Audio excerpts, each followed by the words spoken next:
C'est la première réunion que nous avons dans ce format où la ville du port accueille le président du TCO et son équipe pour parler des dossiers que nous avons en commun. L'objectif étant pour la ville du port de présenter au TCO les priorités de son plan d'aménagement, de son plan d'action pour la ville du port et l'objectif 2 étant de chercher ensemble la réalisation de ces projets. Donc l'avantage que nous avons, c'est que le port, dans sa globalité, fait partie de l'écocité, donc projet phare du TCO, et donc il a été facile d'identifier comme ça des priorités d'aménagement concernant l'activité portuaire, le transport, mais aussi le traitement des déchets, donc autant de sujets qui nous obligent aujourd'hui à être cohérents et à être efficaces au service de la population. Il faut avoir une vraie politique du TCO dans tous les domaines d'intervention.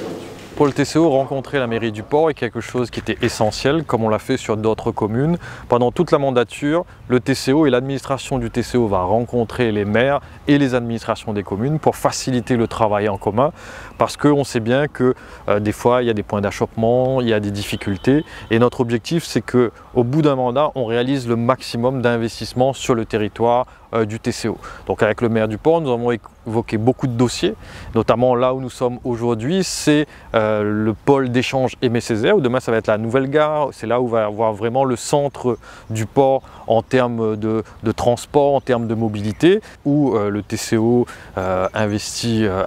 massivement sur cet espace. Et puis on va aussi construire les itinéraires privilégiés de la rue, de l'avenue Rico Carpaille, en passant par la rue du 20 décembre jusqu'à cet endroit. On a évoqué aussi avec le maire du port la question de l'eau, parce que sur le port, il y a aussi ces questions liées aux investissements et à l'aménagement. Sur le port, il y a la question du port de plaisance de la Pointe des Galets, où il y a un projet, il y a des études de TCO pour offrir plus d'espace aux amodiataires, mettre des commerces, un bassin de baignade. Donc ça, c'est quelque chose qui est important. Et puis sur la question du logement, l'ANRU qui est actuellement sur le port, le TCO a mis 5 millions d'euros pour réhabiliter les logements, redéfinir les espaces publics. Donc ce sont des questions qui sont liées au quotidien des portois, mais le TCO avec ses nouvelles compétences investit auprès des portois. Sur la mandature et selon le plan pluriannuel d'investissement, on est aux alentours quand même de 100 millions d'euros, ce qui fait que ça double la capacité des investissements de la commune du port, et les portois et les portoises peuvent compter sur le TCO parce que ça va se voir de plus en plus l'évolution de la commune du port.